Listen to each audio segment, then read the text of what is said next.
Seja bem-vindo a mais um encontro, uma pitadinha de sal para sua fé.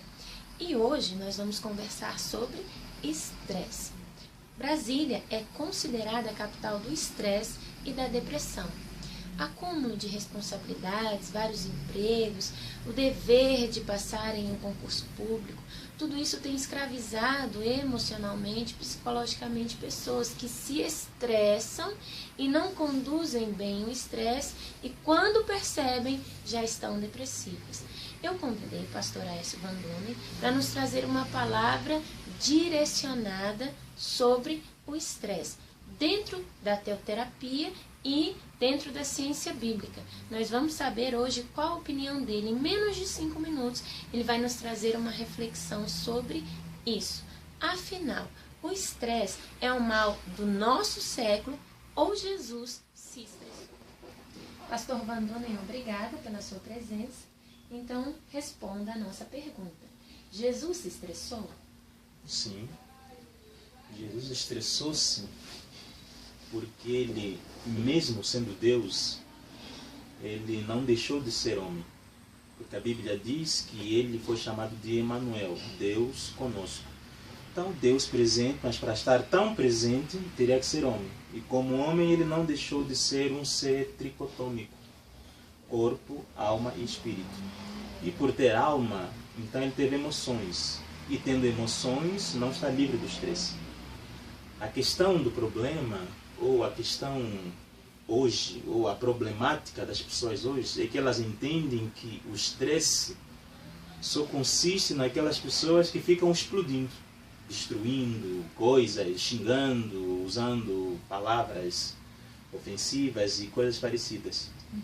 Mas o estresse não é necessariamente isso. Isso é como a pessoa reage ao estresse. O estresse em si é uma palavra que vem do latim, estressare. A palavra estresse vem do latim, estressare, que quer dizer conjunto de adrenalinas circulantes no organismo.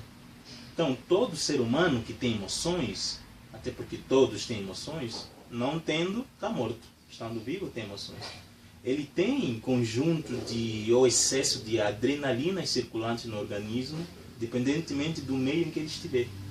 Se o mundo onde ele estiver ou o lugar for agitado, ele se agita também. Então a questão não está no se agitar ou não se agitar.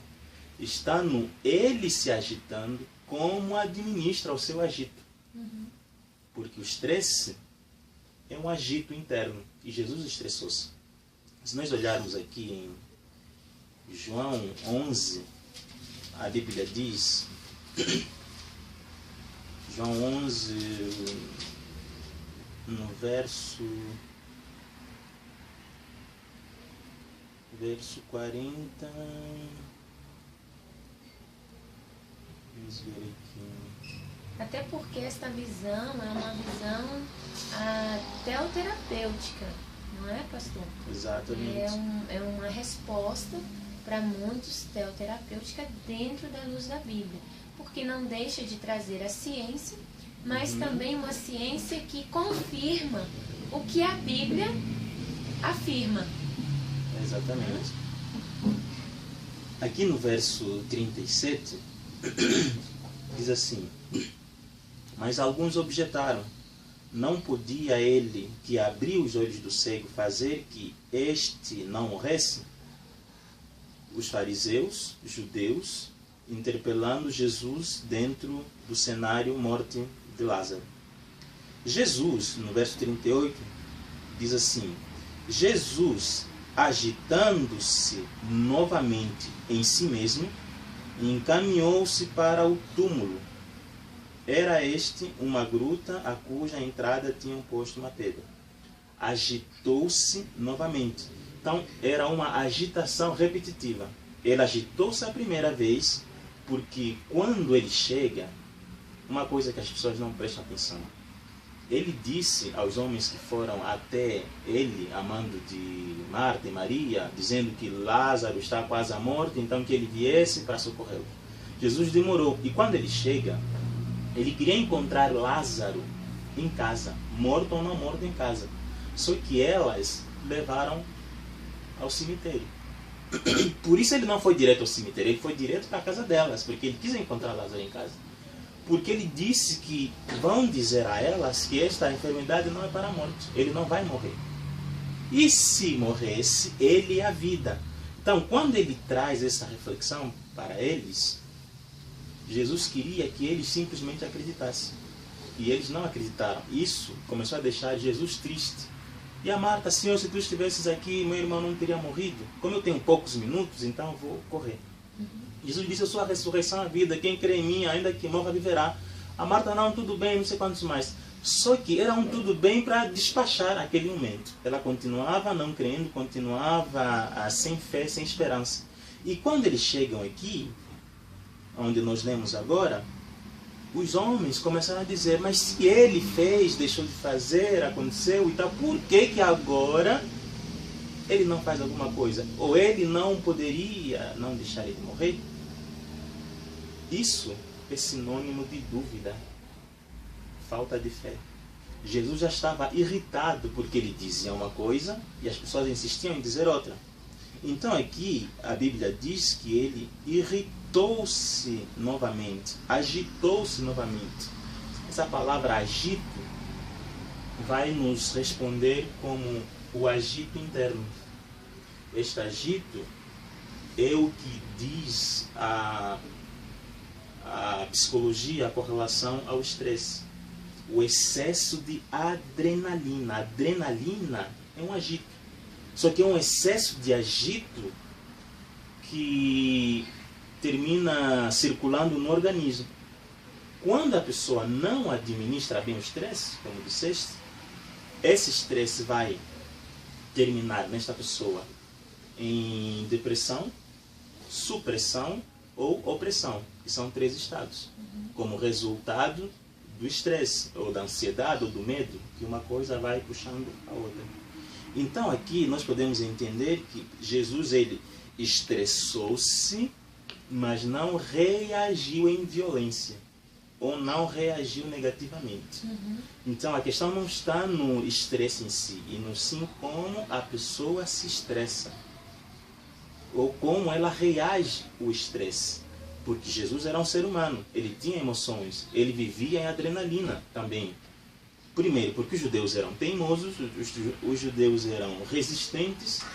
Tem uma parte da Bíblia que diz que quando os homens, ou o homem que tinha um filho lunático, chega até os discípulos de Jesus e diz: olha, o meu filho tem problema de epilepsia, vocês podem orar e tal. Eles oraram e não aconteceu nada. Então ele foi até o mestre.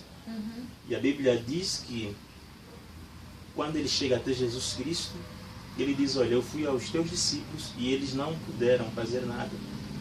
E Jesus, olhando para eles, irritado, disse: ó geração incrédula, até quando eu vos sofrerei?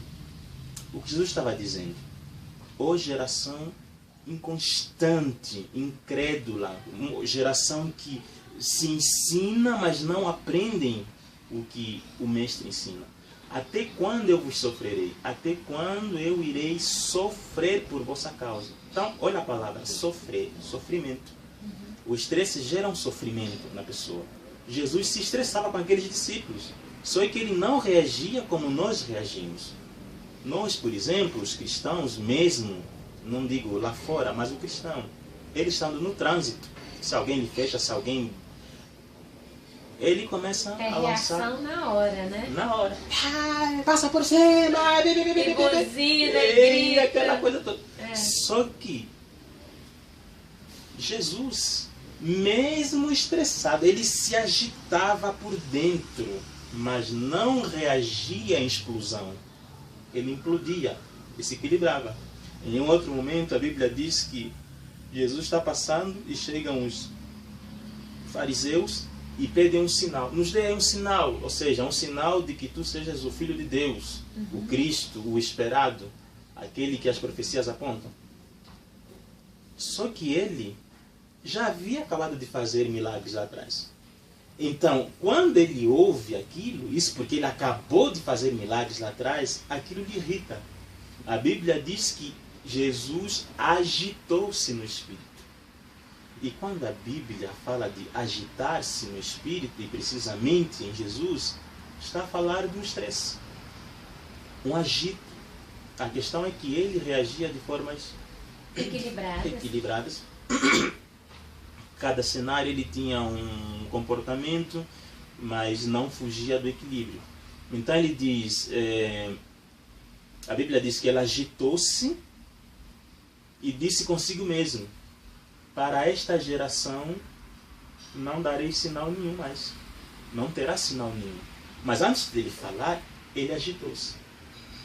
Se fosse uma outra pessoa, já agitada, ou seja, estressada, começaria a lançar palavras ofensivas, maldizendo e xingando numa linguagem mais rasteira, jogando coisas, ou enfim, do jeito que nós temos visto nos nossos dias. Só que Jesus tem um equilíbrio.